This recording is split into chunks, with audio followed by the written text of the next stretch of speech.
Today, we're jumping into one of the most incredible business stories of our time. It's a tale of two brothers, a massive inheritance, and two destinies that could not be more different. And just to give you an idea of the kind of money we're talking about, in the time it takes you to watch this explainer, one of these brothers, Mukesh Ambani, will have earned roughly 1 crore rupees. Yeah, that's the level we're operating at. So that's the big question, isn't it? How on earth does this happen? You have two brothers, they inherit this incredible legacy, and one builds it into one of the biggest empires on the planet, while the other ends up telling a court he has nothing. Let's dig in. To really get what happened with the sons, you have to go back to the beginning. You have to understand the father, Dhirubhai Ambani, and the empire he built, literally from scratch. You know, the story of Dhirubhai is all about hustle. He starts out as a clerk in Yemen, learning the business inside and out. Then he comes back to India and starts a tiny spice trading company.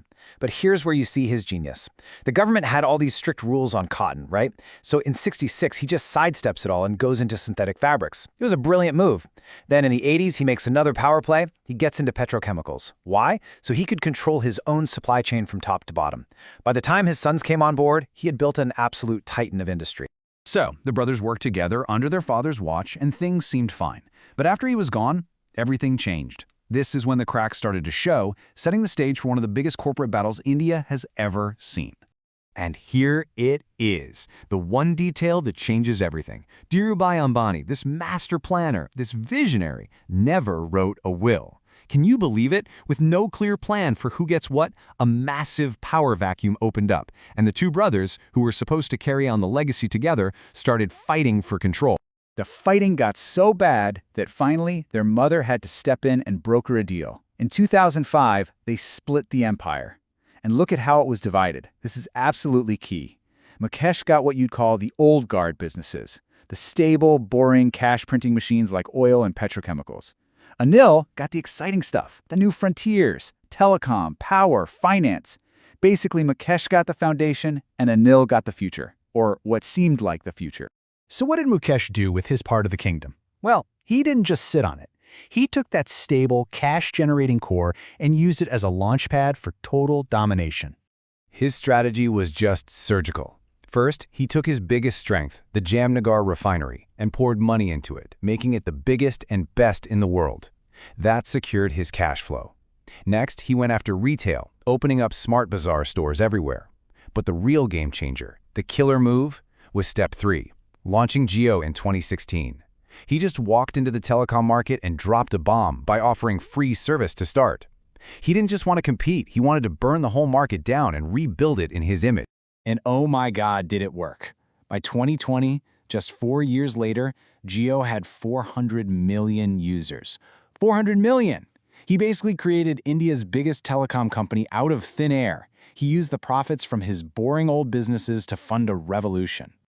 All right, so while Mukesh is building this unstoppable juggernaut, what's happening on the other side?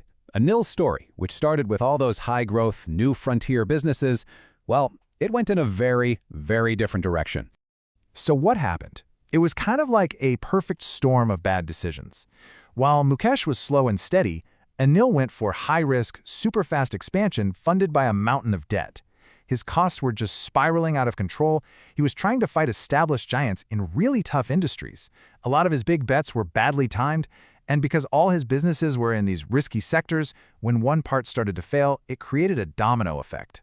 Pretty soon he was just drowning in debt and legal fights. It got so bad that at one point, his brother Mukesh had to bail him out to keep him out of jail.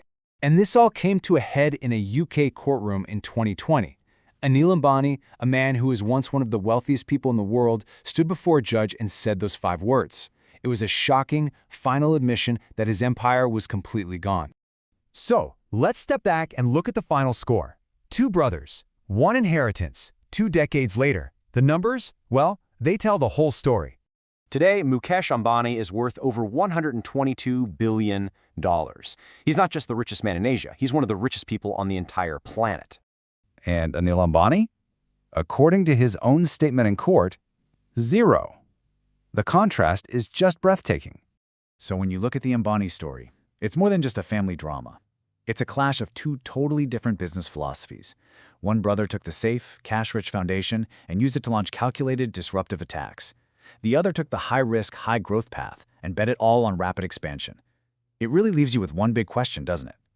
Is a legacy what you inherit, or is it what you strategically choose to build?